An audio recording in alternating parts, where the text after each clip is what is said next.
ആലപ്പുഴ കൃഷ്ണപുരത്ത് 46-കാരന്റെ കാല് കമ്പിവടി കൊണ്ട് തല്ലിയൊടിച്ചു യുവാക്കൾ. ക്ഷേത്രോത്സവത്തിനിടയിലെ സംഘർഷം ഒഴിവാക്കാൻ ഇടപെട്ട ശ്രീകുമാറിന്റെ കാലാണ് തല്ലിയൊടിച്ചത്. കൃഷ്ണപുരം സ്വദേശികളായ രഞ്ജിത്ത്, അജിത്ത്, ഗോകുൽ എന്നിവരാണ് പ്രതികൾ. അമൽ സുരേന്ദ്രനുണ്ട് വിവരങ്ങളുമായി. അമൽ, മാരകമായ ആക്രമണമാണ് നടന്നത്. ഈ പ്രതികൾ പിടിയിലായിട്ടുണ്ടോ? ആനന്ദ്, 3 പ്രതികളാണ് കേസിൽ ഉൾപ്പെട്ടിരിക്കുന്നത്. ഇതിൽ 2 പേരെ പോലീസ് അറസ്റ്റ് ചെയ്ത് റിമാൻഡിലാക്കിയിട്ടുണ്ട്. ഒരാൾ ഒളിവിലാണ്. ഇന്നലെ രാത്രി 7:30-ക്കാണ് ഈ സംഭവം നടക്കുന്നത്. ആലപ്പുഴ കൃഷ്ണപുരത്ത് പനിയന്നർ കാവിൽ ഉത്സവത്തിന്റെ ഭാഗമായിട്ട് ഒരു സംഘർഷം ഉണ്ടായിരുന്നു.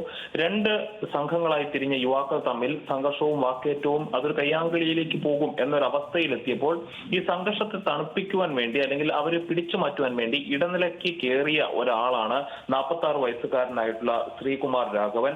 ഇദ്ദേഹം ഈ സംഘത്തെ പിടിച്ചു മാറ്റുകയും ഒരു സംഘർഷത്തിൽ നിന്ന് ഒഴിവാക്കുകയും ചെയ്യുകയായിരുന്നു. അപ്പോൾ ഉണ്ടായ ചില വാക്കുതർക്കങ്ങളുണ്ട്.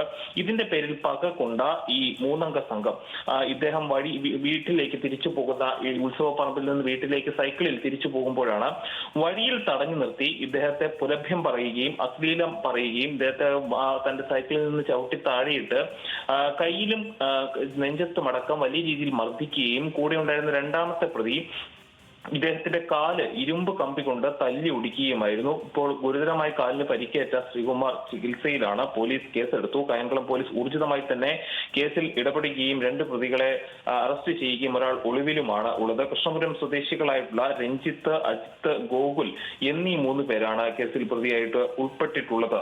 ആനന്ദ്, ശരി, വ്യക്തമാണ്. അമൽ സുരേന്ദ്രനാണ് വിവരങ്ങൾ നൽകിയത്. ആലപ്പുഴ കൃഷ്ണപുരത്താണ് 46-കാരന്റെ കാല് കമ്പിവടി കൊണ്ട് തല്ലിയൊടിച്ചത്. ഉത്സവത്തിനിടയിൽ 2 സംഘങ്ങൾ തമ്മിലുള്ള അക്രമത്തെ തടയാൻ ശ്രമിച്ചതിനാണ് ഈ മാരകമായ അക്രമം ഉണ്ടായത്. 2 പ്രതികൾ പോലീസ് കസ്റ്റഡിയിലാണ്. അവർ റിമാൻഡിലായിട്ടുണ്ട് എന്ന വിവരങ്ങളാണ് ലഭിക്കുന്നത്. മറ്റൊരു പ്രധാന